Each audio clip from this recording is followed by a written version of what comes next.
Mbak Sinta boleh cerita dari awal kenapa bisa itu bisa terjadi? Awalnya saya ketemu sama mantan, pacaran selama 3 bulan. Sama mantan maksudnya? Sama mantan suami. Ya sekarang sudah jadi mantan, Mas. Oh, sudah jadi Iya, mantan. Oke. iya. Selama pacaran tuh kita baik-baik saja. Dia perhatian, dan selama 3 bulan itu kita menjalani hubungan yang serius, dan akhirnya kita menikah. Setelah menikah, kita kontrak rumah sendiri, dan di situ setelah beberapa bulan menikah dia berubah, sudah menunjukkan sifat aslinya. Apa itu? Nggak mau bekerja, selalu makan tidur gitu terus. Sudah pernah mengingatkan dia untuk coba untuk bekerja gitu? Saya sudah coba mengingatkan dia, tapi justru saya dipukul sama dia. Astagfirullahaladzim. Iya, setiap saya mencoba ngomong baik-baik, setiap saya coba suruh dia kerja, saya selalu ditampar.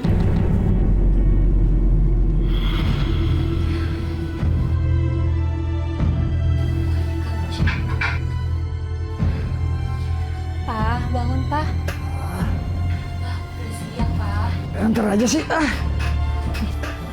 Bangun, Pak. Bangun, Pak, harus cari kerjaan. Bangun, Pak, bangun. Apa-apaan sih kamu? Aku lagi anak-anak tidur, kamu bangunin. Tapi, Pak. Apa salah aku, Pak? Salah kamu apa? Tuh, lihat kamu lagi tidur. Kamu bangunin. Aku kasih ngantuk, tau nggak?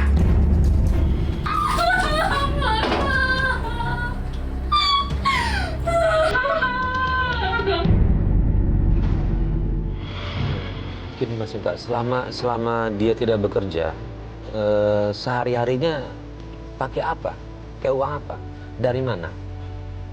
Dia selalu diam-diam pulang ke rumahnya, selalu minta terus sama ibunya. Minta sama ibunya. Iya, tiap hari begitu kehidupan kita, selalu minta gitu. Mbak Sinta bekerja atau tidak?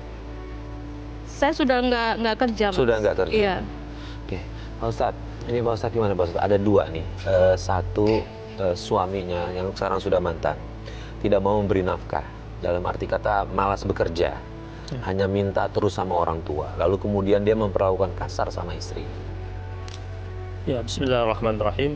Dalam pandangan Islam, pernikahan itu salah satu syaratnya adalah ketika dari pihak laki-laki sanggup memiliki kesanggupan.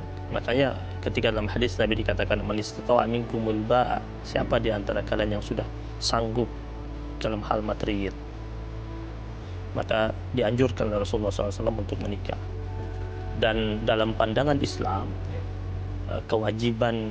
ada beberapa kewajiban suami kepada istri. Yang pertama itu kan mengeluarkan mahar, karena mahar ini lambang kesanggupan seorang laki-laki yang akan menjadi suami untuk menafkahi istrinya. Makanya mahar itu landasannya materi, berapapun angkanya, itu sebagai lambang kesanggupan. Itu yang pertama. Yang kedua, nafkah. Mahar ini diberikan kepada istri dan itu menjadi haknya istri. Nah, setelah menikah, poin yang kedua, kewajiban seorang suami adalah memberikan nafkah kepada istri dan anak yang dimilikinya. Dan itu kewajiban harus ia tunaikan. Kemudian yang ketiga, tadi kita dengarkan kisah suami sempat melakukan tindakan kekerasan, sedangkan dalam Islam poin yang berikutnya, kewajiban suami kepada istri adalah memperlakukannya dengan perlakuan yang mulia. Sampai Allah perintahkan wa'ashiruhunna bil ma'ruf, pergaulilah wanita-wanita itu dengan tingkatan ma'ruf. Ma'ruf itu adalah kebaikan tingkat tinggi, bukan sekedar kebaikan, tetapi kebaikan tingkat tinggi. Ini yang diperintahkan oleh Islam. Ada lagi poin-poin berikutnya seperti membimbingnya kepada nilai agama yang baik, tidak menceritakan aibnya. Bahkan dalam sebuah riwayat hadis Imam Muslim, Rasul mengatakan jika seorang laki-laki dan seorang wanita mereka berdua-duaan, suami istri berdua-duaan, kemudian tidak pantas bagi laki-laki ketika di esok harinya dia menceritakan aib istrinya atau keburukan istrinya. Jadi yang dia saksikan dari istrinya tidak boleh dia ceritakan, dikisahkan kepada orang lain. Menutup aib istrinya saja itu wajib. Apalagi kalau sampai melakukan tindakan kekerasan, itu sesuatu yang sangat tidak dibolehkan dalam Islam. Sampai Nabi mengatakan wala tadribil wajha, di hadis Nabi, jangan sampai kalian memukul wajahnya, kata Rasulullah SAW. Menyakiti hatinya juga. Iya. Apalagi jadi fisik dan psikis tidak boleh. Oke. Baik, Mbak Sinta. Mbak Sinta setelah tahu diperlakukan kasar sama suami, pernah bercerita nggak sih sama orang tua?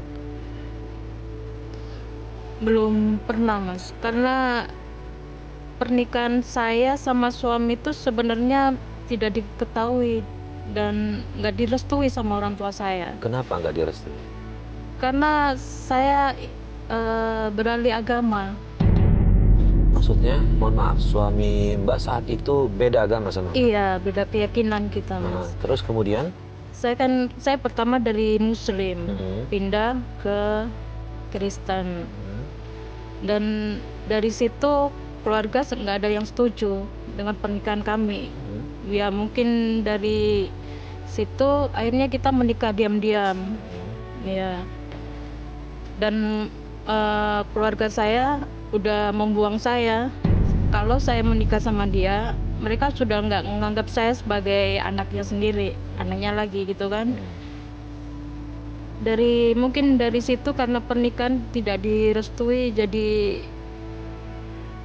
nggak ada kebahagiaan sepertinya di rumah tangga saya. Dan dari situ saya dijual sama suami. Tunggu sebentar, maksudnya dijual tuh apa ya? Iya, Maksudnya melayani kebutuhan biologis laki-laki lain? Iya, gitu? benar. Senang nggak? Senang dong. Ayo Mas, ini di rumah nggak ada istri kamu? Emang kenapa? Ya, kalau ketahuan gimana? Ya, nggak usah khawatir. Yang berkuasa di rumah ini kan saya. Jadi kamu nggak usah khawatir dengan istri saya. Ya udah deh. Bro, gimana bro janji lo? Katanya mau ngejual cewek ke gua. Ya, nggak usah khawatir. Ada janji gua nggak pernah ingkari janji gua. Ada kok. Bener deh. Nah, ntar ya gua panggilin ya. Ya. Sinta! Sinta! Iya, Pak.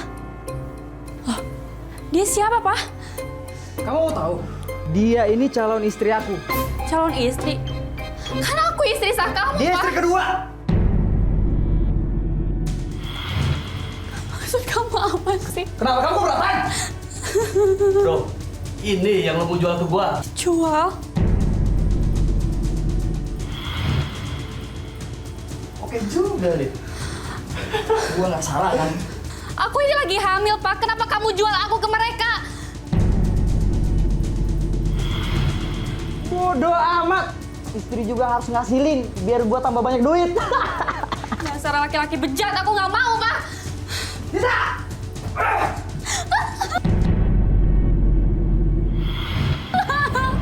Lepasin, Pak. Kamu harus layanin dia biar gua banyak duit. Aku nggak mau, Gimana? Iya. Gimana? Cantik kan? Banyak juga, bro. Kurang sedikit. Buru duitnya mana?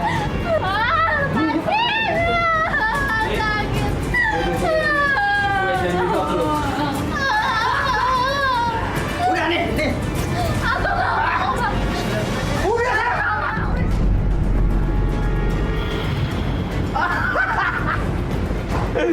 Lama-kelamaan gue bisa kaya kalau setiap hari kayak gini.